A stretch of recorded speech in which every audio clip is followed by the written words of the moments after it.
porting on this 2022 Honda 250F head. I wanted to go over a couple things that we look for in development and just kind of clue you in on what we're doing here at the shop. I don't know if you guys would like these kinds of videos or not, but this is the 2022 Honda head. As you can see, it's very downdraft. It comes in the head very tall, so it comes down, pointed down. If you can see, you can see almost the whole valve from the port, including the back side of the valve, or the short side.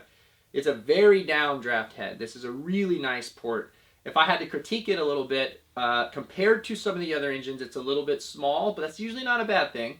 But it's something that we are going to be playing with. We're going to be playing with what's called minimum cross-sectional area. We'll be opening up that just a little bit on this port and playing with that and seeing if we can get some better flow numbers out of it.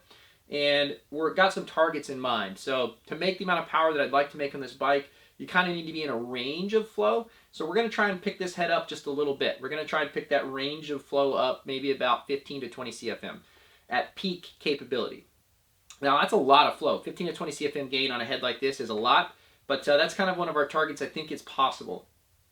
One of the areas of this head is way different than some of the other heads is the valve seat and the valve seat design. So modern race engines right now are using highly advanced seats. They're called offset valve seats. That means that this valve seat right here is not in line with the guide hole. So the whole seat itself, if the guide hole is here, the whole seat is offset that way, the entire hole. The manufacturers have been doing this for a little while now. It's really high-tech and really trick and not very common in many racing engines because it's very rare. This is pretty high-tech. So like in the car world, it's pretty much unheard of right now. So like if you're in V8s or Chevys or Performance or NASCAR, stuff like that. Now maybe it exists in NASCAR, I don't know. Of course, I'm not in that world, but certainly in high-end racing engines such as these are as advanced as it gets. It's a really trick little thing that Honda's doing. Yamaha's been doing it.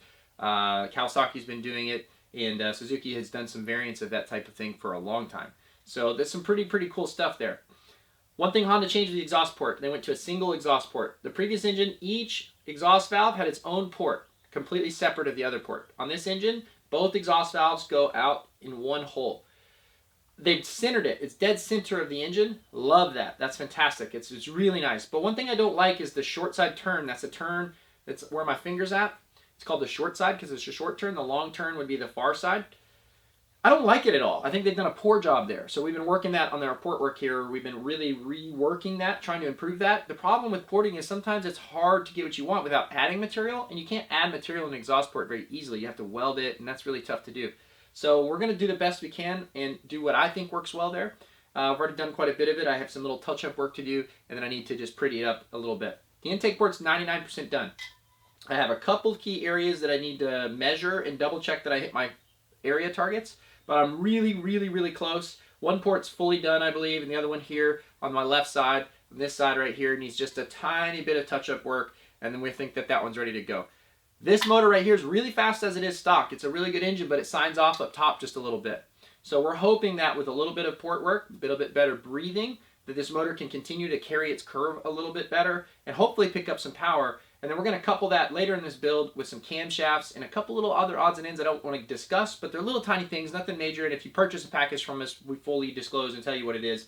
No big deal. It's not a big secret or anything, but I don't like to put out all of what we do. Obviously, I'm not showing our port to the audience so that you guys can see exactly what we do. I'm not getting out the measurements of this port. So anyway, that's it. Really nice combustion chamber by Honda. They've done a hell of a job putting this whole engine package together. It's going to be a good engine, I think, for the next couple years. I think Honda laid a framework that will allow a very strong engine. And as you can see in pro racing, they're getting good results. So that engine's only going to get better in pro racing. You know, the future looks good for the Honda package as it does for all the other engines. It maybe except Suzuki, which doesn't even look bad for them. The Suzuki runs really good, as you can see in some of our previous YouTube videos. All right, I got to get back to grinding. I got to get back to work. As you can see, I got a desk full of stuff that needs to happen here. So let's get to it.